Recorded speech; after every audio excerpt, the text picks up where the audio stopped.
Hello, friends. This is Dave Hurwitz, executive editor at ClassicsToday.com, here with reference recordings. And today we are talking about Shostakovich's Leningrad Symphony. Now, this is a very interesting case. You know, all of these reference recordings are interesting cases because they say such fascinating things about how discographies work and the history of reception of various pieces, especially contemporary ones. Remember that the Leningrad Symphony was a big deal with a capital B and a capital D during World War II, when there was a whole contest to see who was going to get the first performance in the U.S. Was it Toscanini or Stokowski or Kusevitsky or I don't know those people. They all wanted it, and they all performed it eventually. It was really quite successful. In fact, it was played constantly because we were supporting the Russians against the Nazis at that point. And Bartok, who was hearing it in his sick room in the hospital where he was suffering from leukemia, was so annoyed with it that he took a bit of the marching invasion Ravel's Bolero type theme from the first movement and made fun of it in the fourth movement of his concerto for orchestra. And who could blame him? I mean, the Leningrad is not Shostakovich's greatest symphony. It may be his biggest. It is his biggest. It's his longest. And certainly one of the more bombastic ones, I mean, in a fun way.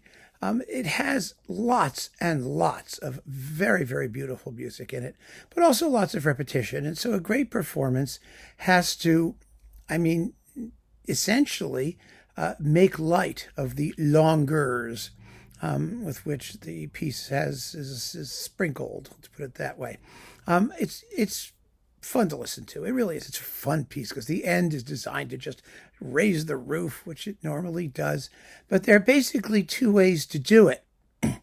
One way is to sort of get over the dull bits more quickly. I mean, talking about good performances.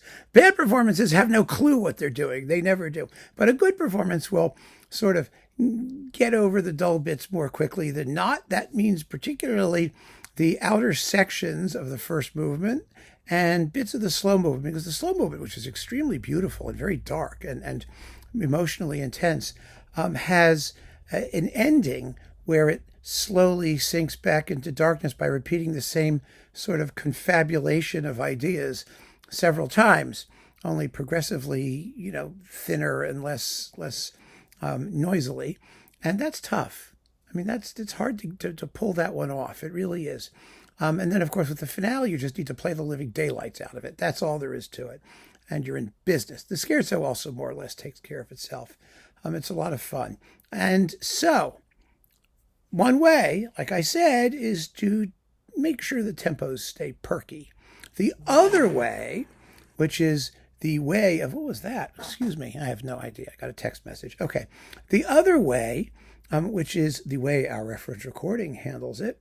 And some of you have already mentioned what the reference recording is. I mean, you know which one it's going to be, but is to simply take it 100% seriously and make it as big and grandiose and unapologetically whatever the moment happens to be, whether it's dark or whether it's noisy or whether it's just go for it.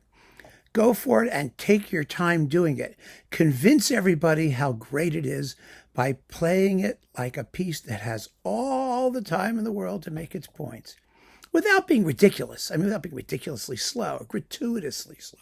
Well, that's what happens with Leonard Bernstein and the Chicago Symphony on Deutsche Grammophon, the one you all said had to be the obvious reference. Well, it is the obvious reference.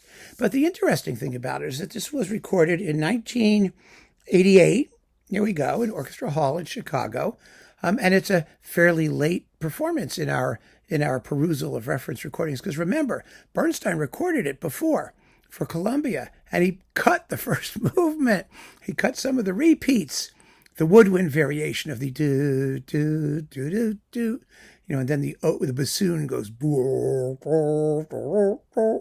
I mean, he cut those repeats. He couldn't stand it. Here he doesn't. He does the thing absolutely complete and with total conviction. And you can only imagine that it took him until 1988 to really, really figure out how he was going to put the work across. And I give him full credit for that because a lot of his remakes were terrible compared to his earlier versions. But here's one where the remake shows some real thoughtfulness and a reassessment of what the music can be. And the result is simply nuts. I mean, I saw this performance, not in Chicago. They took it on tour. And I've mentioned this before, I mean, in talking about the work. They did it at Avery Fisher Hall, and I was there. And that was quite an event. First of all, it was the only thing on the program because the tempos are, measured, but not ridiculous, not ridiculously slow, but measured. And Bernstein was like 20 minutes late coming out on stage. Everybody was sitting there going like, talking and wondering what's going on. And, the piece has a double brass section and it's Chicago brass. Double brass section. And we had like 3 snare drums and multiple sets of cymbals to, It was really unbelievable. When he finally came out, everyone was like, he must have been in the bathroom, or whatever it was. So he shows up like 20 minutes late. And the rest is history. I'll never forget the ending. The ending was so loud. It was so loud that you could not even hear the cymbals and the snare drums over the brass. And there were multiple ones. And then when they hit the last chord, everybody just went nuts and you couldn't hear them. What I mean is like you saw people applauding, but you heard nothing because your ears were ringing. They were numb. And that's what the piece has to be. Now, obviously, catching that on a recording, especially a live recording, is not easy. And I cannot say sonically that this is the best recording of the Leningrad Symphony. There have been other digital versions that have come out since, which I think are better sonically, purely sonically.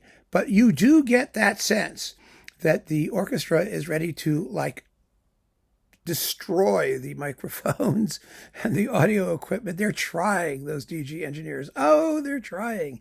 Yes, there could be more bass, a little more bottom, a little more amplitude around the sound, but it's still pretty good. It's really pretty good. This also came with a marvelous performance of the first symphony, which Bernstein always did well. Both of his recordings are splendid. But this recording of the seventh, because it took it so seriously, because it didn't treat it as a piece of, bombastic propaganda, not only gave the work a dignity that no other performance captured quite the same way, but it became a reference. In other words, opinion coalesced that this was indeed the version that really best represents what the work is about. Even though there are many other ones, and even though there are many other good ones these days, this one has a sense of occasion about it that no other performance quite matches. And I've said some reference recordings are reference recordings because they're not the most personal ones. They're not the ones with the most, things done to the music. They're the ones that are excellent versions of the work that you can readily compare to others, but they're sort of what you might call interpretively speaking in terms of the aesthetic, mainstream versions. Then there are some reference recordings which are reference recordings because they're extraordinary, but extraordinary in a way that tells us something essential about the music, not just about the people who are playing it. They're not self-regarding extraordinary. They're extraordinary in locating the work in the history or in the context of where it stands. In this case, in the context of Shostakovich's symphonies more generally, and also within the context of received opinion about this particular work.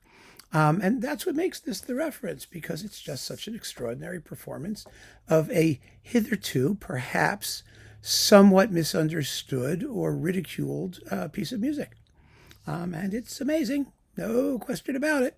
So keep on listening, friends. Thanks for joining me. Take care.